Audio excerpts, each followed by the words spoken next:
السلام عليكم، أهلا وسهلا بيكم في قناة مطبخ مي. معاكم مي يوسف. وصفة النهاردة من أجمل وأحلى الكيكات اللي انتم ممكن تعملوها وتكونوا مستمتعين جدا وانتم بتعملوها، لأن نتيجتها بتبقى مضمونة وشكلها كمان حلو جدا والطعم كمان تحفة، ولما بعملها بتخلص بسرعة من جمالها. فتابعوني لآخر الفيديو واعرفوا هنعملها مع بعض ازاي. يلا بينا نبتدي. أول حاجة معانا في المقادير هعمل المقادير الجافة. هاخد 7 معالق من الدقيق. طبعا زي ما قلت لكم قبل كده احنا لازم ننخل الدقيق لما نيجي نعمل اي كيكه، بننخل المكونات الجافه. فانا هستخدم كده 7 معالق من الدقيق، وهضيف عليهم معلقتين كبار من الكاكاو الخام،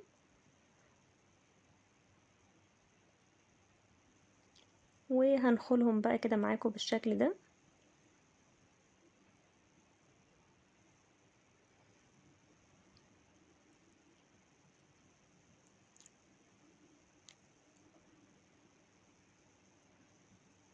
وهضيف عليهم كمان معلقه كبيره من البيكنج باودر. ده النوع اللي انا بستخدمه، نوع حلو جدا. بتبقى العلبه دي ب30 جنيه تقريبا، بتقعد معايا فتره طويله يعني. هستخدم منه معلقه كبيره بيكنج باودر. لو مش متوفر استخدموا كيك شيف. وكمان رشة ملح صغيرة. وبعد كده بقى هنخل المكونات دي كلها مع بعضها. زي ما انتم شايفين في حاجات بتطلع من الدقيق اهي. هبتدي بقى ان انا اقلب المكونات دي كده على بعضها. وبعد كده هاخد المكونات الجافة دي واسيبها على جنب، واروح اعمل المكونات السائلة. هحتاج 3 بيضات بدرجة حرارة الغرفة. ومهم جدا ان البيض يكون بدرجة حرارة الغرفة. وهضيف عليهم معلقة صغيرة من الفانيليا، وكمان 7 معالق كبار من السكر.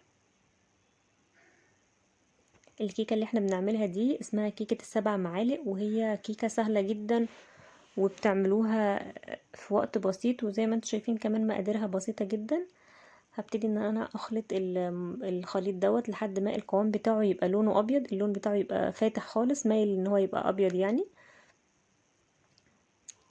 انا هنا مستخدمة المضرب الكهربائي. لو مش متوفر عندكم المضرب تقدروا تعملوه في الخلاط. شايفين اللون بتاعه بدأ يفتح ازاي؟ لونه بقى فاتح خالص اهو. بعد كده بقى هضيف عليهم 7 معالق كبار من الزيت.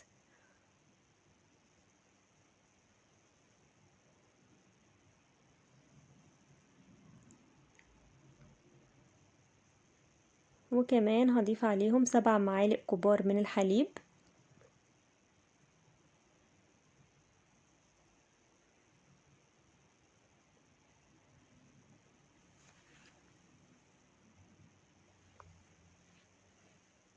مكونات سهلة وبسيطة.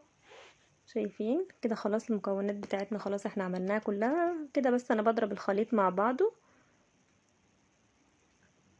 لحد ما يمتزجوا بس كده مع بعض. كده خلاص بقى الخليط بتاعنا جاهز اهو. هجيب بقى المكونات الجافة اللي احنا كنا مجهزينها قبل كده، وهضيفها هنا على المكونات السائلة دي.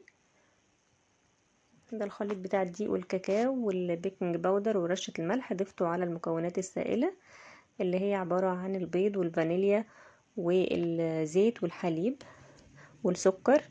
وهخلطهم كده مع بعض لحد بس ما القوام بتاعهم الدقيق يختفي تماما يعني. هوريكم بقى شكل القوام بتاعها بيكون عامل ازاي. ما نضربش كتير يعني، مجرد ان الدقيق يختفي كده بنوقف ضرب. شايفين شكل القوام بتاعها عامل ازاي؟ كده خلاص بقى هجيب صينيه بتاعه التشيز كيك اللي هي بتتفتح من بره دي، وهدهنها بالزيت وابطنها كده بالدقيق، وبعد كده انزل عليها بالخليط. شايفين الخليط قوامه عامل ازاي؟ مش تقيل قوي ولا خفيف قوي، قوام وسط كده. وبعد كده هاخد الصينيه دي ادخلها الفرن يكون متسخن قبل كده على درجه حراره 180 لمده 30 دقيقه. ولما بتخرج من الفرن بسيبها تبرد. طبعا مهم جدا ان احنا نختبرها بعود خشبي عشان نتاكد ان هي استوت. وبعد كده بقى بالعود الخشبي ده وبعمل لها اخرام كده علشان هعمل لها تشريبه دلوقتي. فبنعمل الاخرام دي علشان الكيكه تتشرب التشريبه بتاعتها. وهسيبها على جنب بقى واعمل التشريبه. هتكون عباره عن كوبايه من الحليب ومعاهم معلقه كبيره من النسكويك او اي نوع كاكاو محلى. وهقلبهم كده مع بعض. وبعد كده هاخد كوبايه الحليب بالكاكاو دي وهضيفها على الكيكه. انا هنا ما استخدمتش الكوبايه كلها، سبت فيها شويه اهي، وهي كمان كانت كوبايه صغيره مش كبيره. وبعد كده بقى هنعمل الطبقه التانية، هنحتاج ليها كوبايتين من الحليب، وكمان هستخدم معاهم 2 عبوة من الكريم كراميل. انا هو فتحتهم وحطيتهم في الحليب، وبعد كده بقى هقلبهم كده لحد بس ما الكراميل يدوب مع الحليب، وبعد كده هحطهم على النار. اول ما الكراميل يبتدي يغلي اقوم على طول اطفي النار، كده بيكون هو خلص معايا. شايفين هو كده خلاص بقى جاهز معايا اهو، بدأ يتقل وابتدى يغلى معايا، فطفيت عليه النار خلاص. هسيبه على جنب بقى، واجيب عبوتين من البسكوت، بيكونوا تقريبا حوالي 18 حبة بسكوت، وبعد كده هضيف عليهم علبة قشطة صغيرة جدا، او 3 معالق قشطة لو ما عندكوش علب يعني. وبعد كده بنجيب خليط الكريم كراميل اللي احنا جهزناه ونضيفه على البسكوت والقشطة، وبعد كده بقى في الخلاط وبضربهم كويس جدا لحد ما قوام البسكوت يدوب تماما وما يبقاش ظاهر معانا. وبجيب بقى الكيكة وبضيف عليها الخليط ده كده وهو لسه سخن،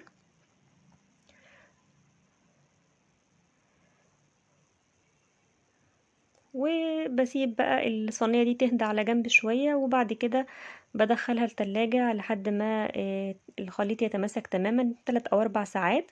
بتكون خلاص هي بتكون جهزت معانا. هي هنا ده شكلها بعد ما خرجت من التلاجة، الخليط تماسك تماما معانا. هبتدي بقى دلوقتي ان انا ازينها، فانا هزينها بابسط حاجة خالص. هجيب معلقة وسكينة وهحطهم كده عكس عكاز زي ما انتم شايفين، وبعد كده بقى هجيب كاكاو محلى او كاكاو خام، ده على حسب ذوقكم، وهرش كده عليها من فوق. انا طبعا مستخدمة الكاكاو المحلى. وهبتدي ان انا اشيل بقى بالراحة خالص كده السكينة والمعلقة، وهفتح بقى صينية التشيز كيك دي عشان اوريكم شكلها من جوه هيكون عامل ازاي. طبعا بتطلع معايا الصينية بكل سهولة. شايفين شكلها حلو قد ايه؟ هشيل بس الفويل ده. بصوا شكلها حلو جدا جدا. جربوها، اتمنى طبعا ان هي تعجبكم. انا كمان عايزه افتحها لكم عشان اوريها لكم من جوه بتكون عامله ازاي. كل اللي بعملها له بصراحه وبياكلها بيشكر فيها جدا. طبعا تقدروا تعملوها بقى في اعياد ميلاد، في مناسبات، ما خدتش مننا وقت خالص. شايفين شكلها حلو ازاي؟ كمان طعمها حلو جدا جدا. اتمنى ان انتوا تجربوها، واتمنى ان انتوا تدعموني بلايك وشير عشان نقدر نوصل مع بعض لاكبر عدد من المشاهدين. وانا دلوقتي بقى هسيبكم وارجع لكم تاني مع وصفة جديدة ومعلومة مفيدة من وصفات مطبخ مي.